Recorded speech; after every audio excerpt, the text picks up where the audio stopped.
मुंबईच्या कामाठीपुरा परिसरातून अटक करण्यात आलेल्या 6 बांगलादेशी आरोपींपैकी 3 महिलांनी लाडकी बहीण योजनेचा लाभ घेतल्याची धक्कादायक माहिती समोर आलेली आहे। दरम्यान याच आरोपींपैकी काहींनी लोकसभा विधानसभा निवडणुकीत मतदान केल्याचं आणि दिवाळीमध्ये आनंदाचा शिधा मिळवल्याचं सुद्धा समोर आलंय। बघूया।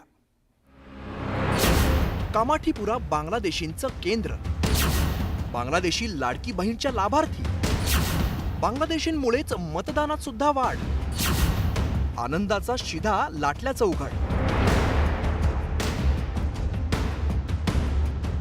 मुंबई पोलिसांनी कामाठीपुरा भागातील 3 पुरुष आणि 3 महिला अशा 6 संशयित बांगलादेशी नागरिकांना अटक केल्यानंतर या बांगलादेशींचे एक कारनामे समोर येत आहेत। या 3ही महिलांनी आधार कार्ड, पॅन कार्डच्या आधाराने लाडकी बहीण योजनेचा लाभ तर घेतलाच, शिवाय इतर सरकारी योजनांवरती डल्ला मारल्याचं समोर आलंय, ज्यामध्ये आनंदाचा शिधा, 1 रुपयात दवाखाना अशा सगळ्याच योजनांचा समावेश आहे। हे एवढ्यावरती थांबलेलं नाहीये, तर इथल्या अनेक बांगलादेशी संशयितांनी लोकसभा आणि आत्ताच्या विधानसभा निवडणुकीत मतदान केल्याचा संशय आहे। आधे से ज्यादा का वोटिंग भी किया गया है, आधे से ज्यादा लोग ने किया महाराष्ट्र में वोटिंग।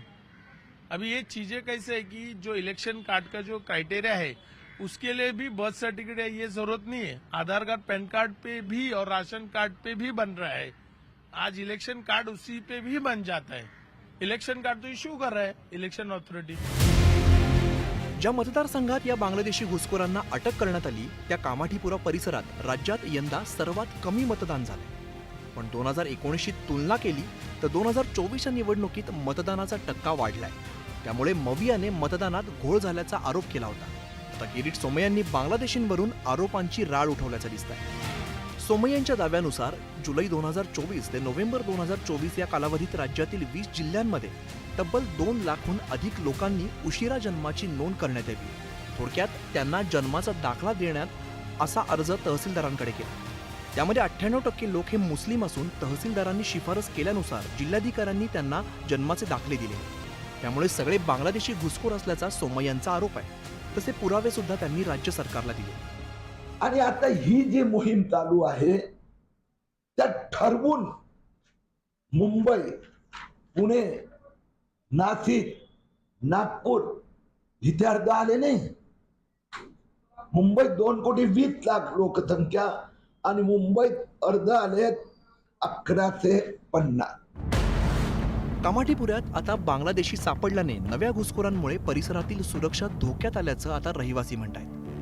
त्यामुळे या घुसखोरांवरती कठोर कारवाई करण्याची स्थानिकांकडून मागणी होती। आम्हाला ना कामाठीपुऱ्यात राहायची लाज, भीती हे कधीच वाटलं नाही। आम्ही लहानाचे मोठे झालो, आज आमची ही 4थी पिढी आहे जी कामाठीपुऱ्यात राहते। असे बरेच कुटुंब आहेत बरं, त्यांना आता आमचं प्रॉब्लेम सगळ्यात मोठा काय आहे की इथे बरेच बांगलादेशी येतात, कोणी व्यापारासाठी येतं, छोट्या छोट्या अगदी 8 बाय 10च्या ह्याच्यामध्ये 20-20, 22-22 लोक राहतात। हे जर काही क्राईम केला ह्यांनी आणि निघून गेले तर ह्यांना कुठे बरं शोधायचं। बांगलादेशींना लाडकी बहीण योजनेला लाभ मिळणं ही गंभीर बाब आहे, पण त्याहून जास्त गंभीर या घुसखोरांनी मतदान करणं आहे। अशा या परदेशी घुसखोरांमुळे आपल्या देशाची लोकशाही धोक्यात येऊ शकते। त्यामुळे नागरिकत्व जन्माचा दाखला देण्याची जबाबदारी प्रशासकीय अधिकारी अधिक गांभीर्यानं घेणं गरजेचं आहे। कमी खर्चामध्ये मजूर मिळवून देणाऱ्या दलालांनीच या नागरिकांना आधार कार्ड, पॅन कार्ड मिळवून दिल्याची माहिती सूत्रांकडून मिळते। आता सरकारने या प्रकरणी 2 तहसीलदारांना निलंबित केलं असलं तरी याची व्याप्ती नेमकी किती आहे याचा शोध घेऊन कठोर कारवाई होण्याची मागणी केली जाते। व्हिडिओ जर्नलिस्ट सचिन कुबडेसह प्रणाली कापसे, न्यूज 18 लोकमत, मुंबई। आणि यानंतरची बातमी